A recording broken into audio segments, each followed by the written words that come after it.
गोर लगे छी सब गोटे के। हम छी कल्पना झा। आइ हम अपन रचना एकटा माता के प्राति प्रस्तुत कर रहल छी। हमरा संगे हारमोनियम पर संगत कर रहल छथिन श्री लाल बाबू राय और तबला पर संगत कर रहल छथिन किशन जी। आशा करैत छी जे अपने लोकन के ई प्राति गीत नीक लागत। जँ नीक लागे तो प्रतिक्रिया जरूर देब।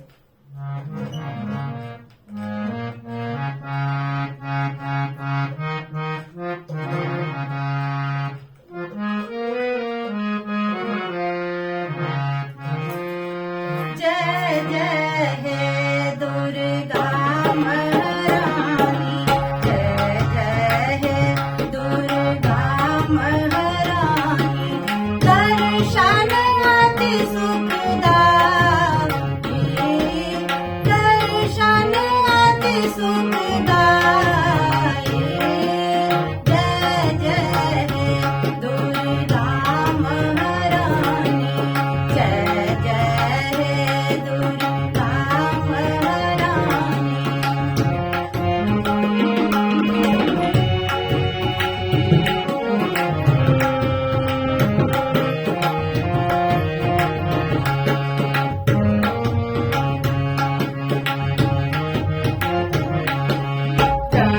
ब्रह्ममुहूर्त मंगला आरती, ब्रह्ममुहूर्त मंगला आरती। बाजत धुन शहनाई, बाजत धुन शहनाई।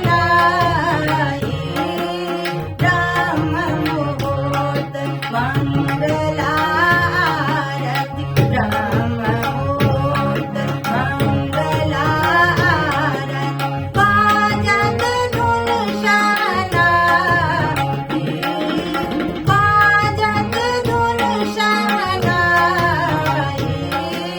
जय जय हे दुर्गा महारानी, जय जय हे दुर्गा महारानी।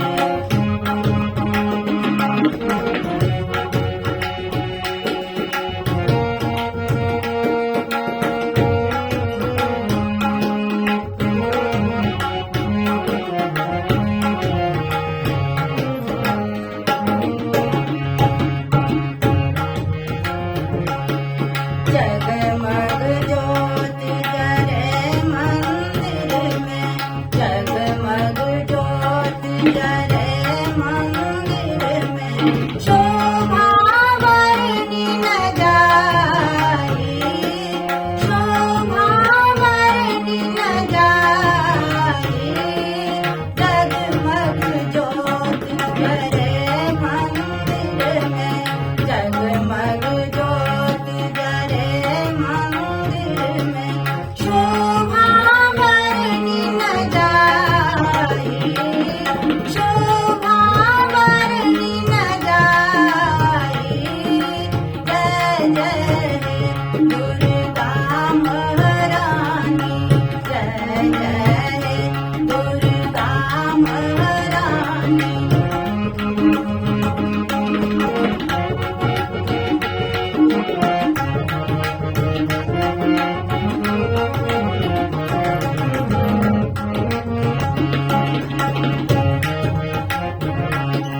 जय जयकार करत नर नारी, जय जयकार करत नर नारी। जय हे दुर्गे माई, जय हे दुर्गे माई। जय जयकार करत नर नारी, जय जयकार करत नर नारी।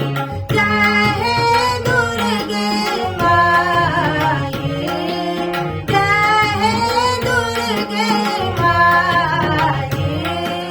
जय जय हे दुर्गा महारानी, जय जय हे दुर्गा महारानी।